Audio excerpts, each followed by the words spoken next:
We have seen many familiar faces filing in there to the Capitol Rotunda. We've seen Congress people, and we've seen, actually, we just saw Elon Musk standing there as well, a very important figure moving forward. And now we see Larry Miller, another important figure, to talk about what we're all watching. Larry.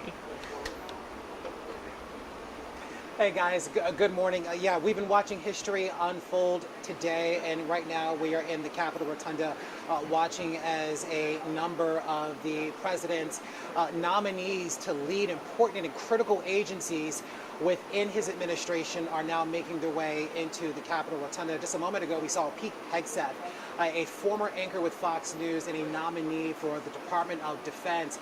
During his confirmation hearing, he underwent some very tense questioning, not just from Republicans, but especially from Democrats that talked about, namely his sort of personal affairs, as well as his own military experience and his professional experience, and whether or not he was qualified to lead the Department of Defense. Now, he often shot back during that interview there with those committee members, saying that not only was he qualified, but he had the necessary experience, that he was prepared, and that he had a very clear vision regarding where the agency needed to move and how it needed to move forward.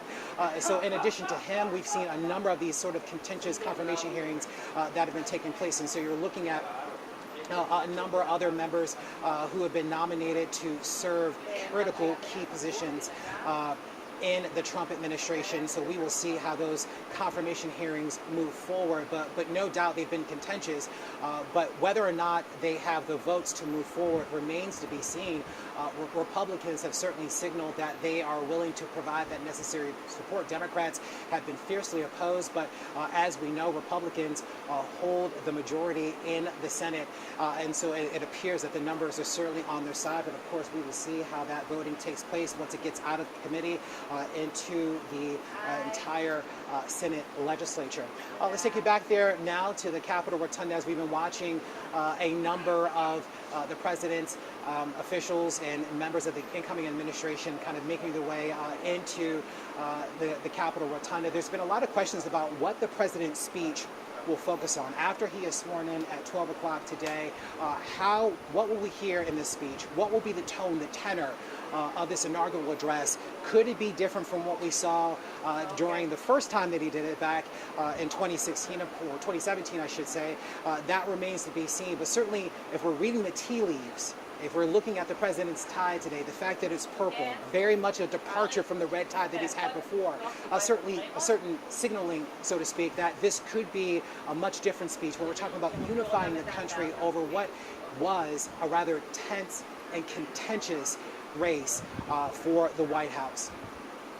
We are looking forward to seeing what the president will say, but we know that the president will be focusing on key issues that he has been or did on the campaign trail, immigration being one of them, with a number of executive actions being expected to be signed today that will squarely address that issue. We also expect him to talk about federal workers as well, another issue that has been squarely in the crosshairs of this incoming administration, saying that they want to make substantive changes to the federal workforce, not only to reduce the federal budget, but to create greater efficiency within the federal system.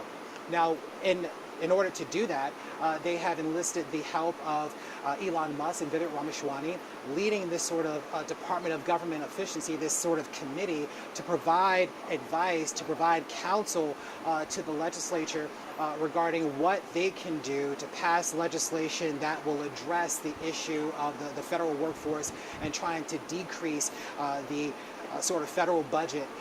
Their goal, $2 trillion.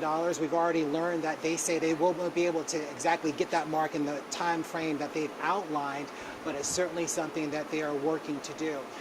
So we expect the president-elect to address some of these key issues in his inaugural address, but we're also expecting that he will likely say something that will help unify the country, talking to Republicans, but especially Democrats and those independents, about what we can expect from a second Trump term, not just from policy, but also addressing some of those social issues as well.